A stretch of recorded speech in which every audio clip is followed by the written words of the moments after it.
جو فجر میں نہیں اٹھتا نماز نہیں پڑھتا یہ نشے میں یہ ٹن ہے. اور اگر ان باتوں کو سن کر اس کا نشہ نہ ٹوٹا تو موت کا فرشتہ اس کا نشہ توڑے گا پھر, اور اس کا فائدہ کوئی نہیں ہوگا. نماز نماز نماز 5 وقت, کوئی گنجائش نہیں نماز چھوڑنے کی. آپ بوڑھے ہو, بیمار ہو, نماز پڑھو. وضو نہیں کر سکتے, تیمم کر, نماز پڑھنی ہے.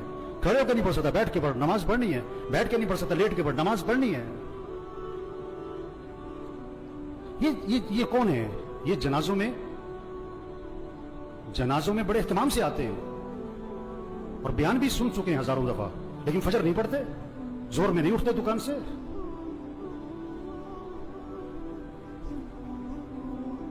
حضور اکرم صلی اللہ علیہ وسلم فرما رہے ہیں نماز میری آنکھوں کی ٹھنڈک ہے, اور نماز آپ کے لیے مصیبت بنی ہوئی ہے.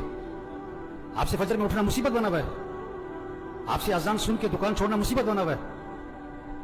اللہ کے نبی تو فرمایا نماز میری آنکھوں کی ٹھنڈک ہے. آپ نے فرمایا اسلام اور کفر میں فرق کرنے والی چیز نماز ہے. اگر آپ نماز نہیں پڑھ رہے, اگر آپ نے آج فجر نہیں پڑھی, آپ کفر کی طرف جا رہے ہو. یہ جنازہ پیغام ہے, ہوش میں آؤ, نماز پڑھو, دین سیکھو. نماز کے فرائض سناؤ, نہیں آتے, کیوں نہیں آتے؟ سیکھے نہیں, دین سیکھو, یہ پیغام ہے. قرآن پڑھو, قرآن پڑھو, قرآن پڑھو. یہ قبر میں اخبار نہیں, یہ موبائل نہیں کام آئے گا. قرآن قرآن قرآن قرآن. سال ختم ہو رہا ہے, میاں صاحب کا, شیخ صاحب کا قرآن ختم نہیں ہوتا ہے. صبح اٹھتے ہی قرآن نہیں کھولتا ہے, موبائل کھولتا ہے. آپ صلی اللہ علیہ وسلم نے فرمایا قرآن پڑھا کرو, یہ قیامت کے دن تمہارے لیے سفارش کرے گا. آپ نے فرمایا جو رات کو سورہ ملک پڑھے گا اللہ اسے قبر کے عذاب سے بچا لیں گے. قرآن پڑھو بھائی, اللہ کا ذکر کرو. ہاتھ میں تسبیح نظر آنی چاہیے. موبائل بھی رکھو, تسبیح بھی تو رکھو. سب کی جیبیں چیک کرو, 2 موبائل نکلیں گے, تسبیح ایک بھی نہیں نکلے گی. کسی کو موبائل تحفے میں دو, بڑا خوش ہوتا ہے. کسی کو تسبیح تحفے میں دو. آپ صلی اللہ علیہ وسلم نے فرمایا جو 100 مرتبہ پڑھے لا الہ الا اللہ لا الہ الا اللہ لا الہ الا اللہ, فرمایا جو 100 مرتبہ روزانہ پڑھے گا, جب قیامت کے دن اٹھے گا تو اس کا چہرہ 14ویں رات کے چاند کی طرح چمک رہا ہوگا.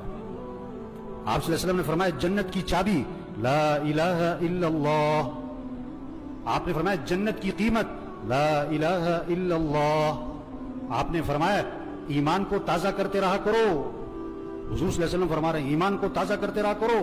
جیسے جسم کو تازہ کرتے ہو, کپڑے بدلتے ہو, گھر کی صفائی کرتے ہو, اپنے ایمان کو بھی تازہ کرو. صحابہ نے عرض کیا حضور ایمان کو کیسے تازہ کریں؟ آپ نے فرمایا لا الہ الا اللہ.